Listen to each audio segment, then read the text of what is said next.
유로화가 그런 면에서는 이제 어려운 부분들이 있기 때문에 그래서 있을 수는 있는데요. 이게 뭐 전체적으로 아까 말씀드린 이탈리아가 예전에 재정 위기 때처럼 부도까지 얘기가 나오는 그 당시는 이탈리아, 스페인, 뭐 포르투갈 얘네들 국채 발행만 하면 전 세계가 흔들렸어요. 국채값이 쓰레기값이 되는 바람에 부도라고 사실상 부도로 국채를 발행했었거든요. 그때는 그런 일은 생기지 않을 것 같습니다. 그래서 말씀하신 대로 더 하락은 있을 수 있고 그렇지만은 시스템 리스크가 일어나지 않는다.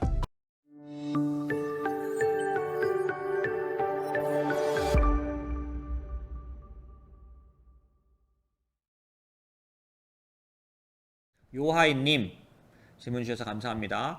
지금은 인플레이션으로 인한 침체장이라고 하셨는데 유럽은 공급망 이슈로 인한 디플레이션 침체장으로 보입니다. 또한 과거 역사상 금리 인상 후 2, 3년 내 항상 문제가 있던 걸로 알고 있습니다. 마찬가지로 한국도 몇 개월째 경기 지표가 하락 중이고요. 그러면 유럽은 EPS 하락 조정이 한 번 더 와야 정상 아닌가요? 그리고 유럽, 아시아가 침체가 오는데 미국만 무사할 수 있을까요? 저는 이란 뜻인 것 같아요. 13년도에 2013년도 지나간 13년의 상승을 마무리하는 하락장이라고 생각하는데 과연 미국만 강달러 인플레이션 수출하면서 여유로울 수 있는지 궁금합니다. 질문을 좀 나눠보면은 유럽이 EPS 하락 조정이 있지 않나? 유럽이 한번 크게 내리는 게 있지 않겠습니까? 라고 물어보신 것 같고 이렇게 유럽이 떨어지는데 유럽, 아시아가 침체가 오는데 미국만 홀로 좋을 수 있나요? 이렇게 물어보신 것 같아요. 유럽은 더 떨어질 수 있는 부분이 다소 있습니다. 그 부분은 왜 그러냐면 일단은 영국이 약간 모순적인 정책을 내놨는데 이번에 쇼크를 줬지만 그 쇼크는 뭐 영국 자체가 워낙 좀 브렉시트 하고 나서 유로존에서 따로 나왔지만 좀 뒤늦게 나오는 바람에 차라리 따로 움직인 지가 오래됐으면 좀 탄탄할 텐데 그러질 못해요. 그래서 그대로 영향을 다 받은 상태에서 나왔기 때문에 단독으로 움직이느냐고 오히려 요즘은 더 역효과가 나는 것 같습니다. 그래서 힘들 것 같아요. 영국은 인플레이션도 좀 더 높게 나타나고 그 다음에 지금 현재 이제 바뀐 그런 그 행정부의 그런 노력과는 반하게 어려움들이 좀 있습니다. 하지만 이제 예를 들어서 그거 말고 또 유럽의 이탈리아 정부가 지금 극우로 바뀌었죠. 이번에 이제 아직 발표는 안 났는데 출구조사한 걸로 봐서는 멜라닌가 그분이 되는데 그분들은 특징이 뭐냐면 극우예요. 파퓰리즘의 극적인 상태죠.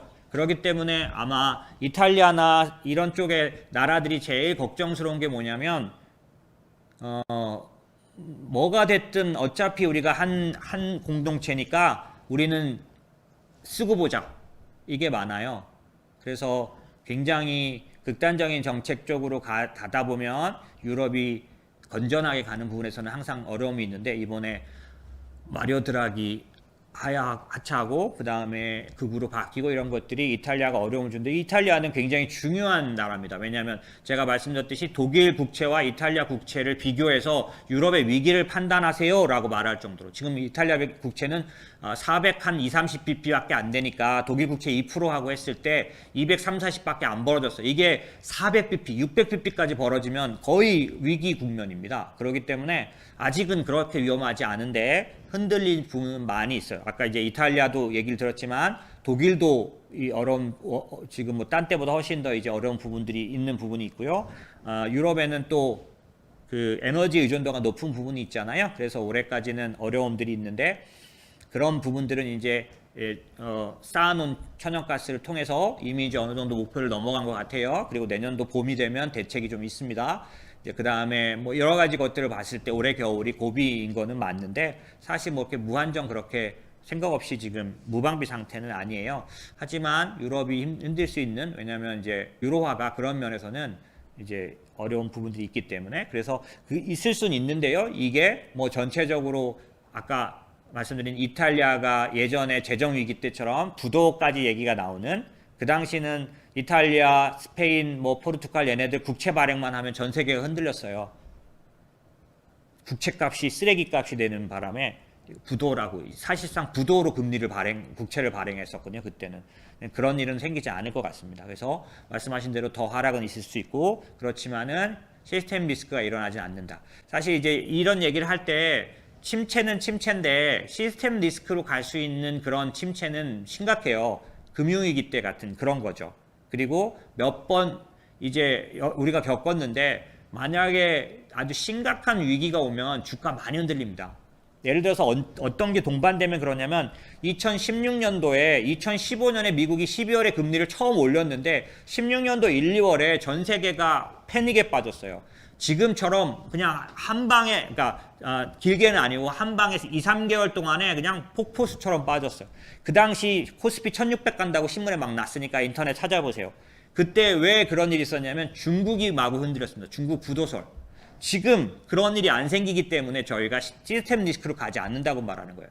그 다음에 재정위기 때 이탈리아 국채가 똥값으로 발행되던 시대가 지금 아니라고 말씀드리기 때문에 지금은 침체에 빠져도 여러분이 생각하는 것처럼 그렇게 가지 않아요. 근데 여러분은 왜 그렇게 공포를 느끼는 줄 아세요? 언론은 늘 그래요. 뉴스는 늘 그런 겁니다. 계속해서 사람들이 많이 볼 것만 쓸 수밖에 없죠. 유튜브 안 그렇습니까? 뭐 큰 게 온다 이래야 보지 뭐 작은 게 온다를 누가 봅니까? 그러지 않겠어요?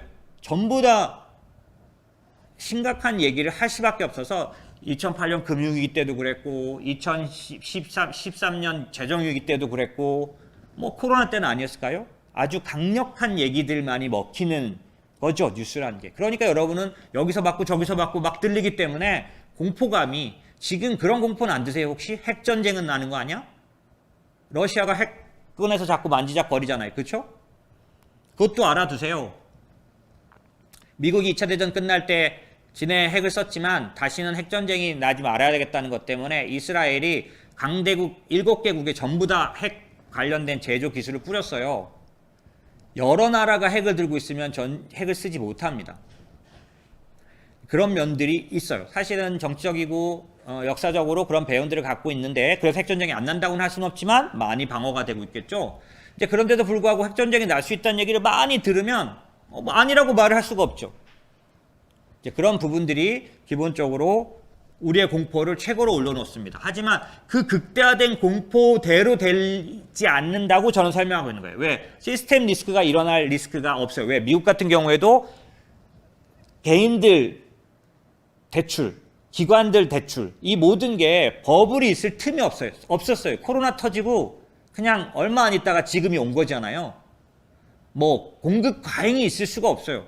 다만 셧다운이었기 때문에 집안에 들어앉아서 나가지 못하니까 주문을 했는데 주문이 빨리 안 오니까 더 많이 하거나 기업들 입장에서는 주문해서 와야 파는데 코스트코도 물건을 전시하는데 안 오니까 미리 좀 많이 주문한 것 때문에 지금 수요가 줄어드는 측면에 들어가면 재고가 넘죠. 이게 공급 과잉하고 똑같아지죠. 하지만 이게 과거에 막 뭐 이렇게 경기가 좋아가지고 막 늘렸다가 갑자기 침체가 오는 것처럼 그런 공급 과잉이 아니에요.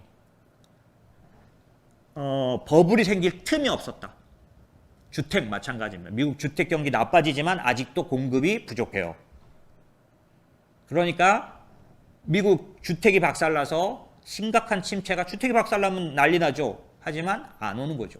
그런 것들이 아주 심각한 때로 가지를 않는다는 거지 침체가 안 온다는 얘기는 전혀 아닙니다. 그런 측면에서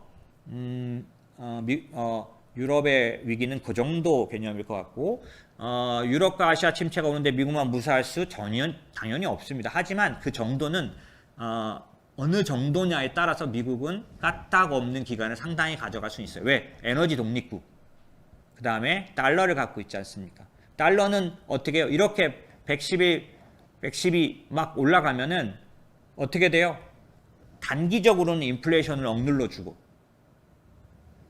그 미국 내에서는 어때요? 사실 그것보다 더 바닥에 뭐가 있냐면 기축통화로서 새로운 또 다른 아주 이렇게 기반을 쌓는 좋은 기간이 되겠죠.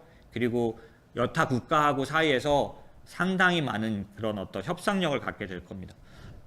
이런저런 것들이 그 정도까지는 좋고요. 그 임계치를 넘어가면 심각해져요. 그게 이제 트리핀 딜레마라는 건데 기축통화는 너무 강해지면 기축통화로서의 위치를 잃어버리게 되어 있습니다.